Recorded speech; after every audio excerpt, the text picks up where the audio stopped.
Welcome to Learn Kannada channel.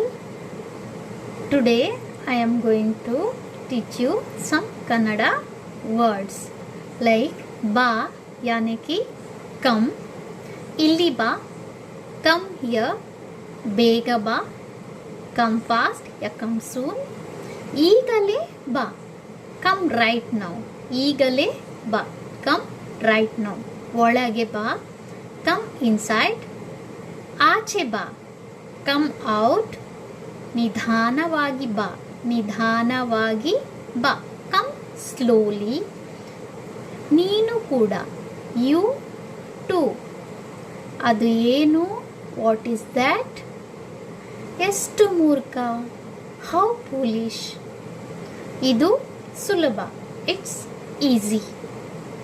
ಕೆಟ್ಟದ್ದಲ್ಲ not bad. These are the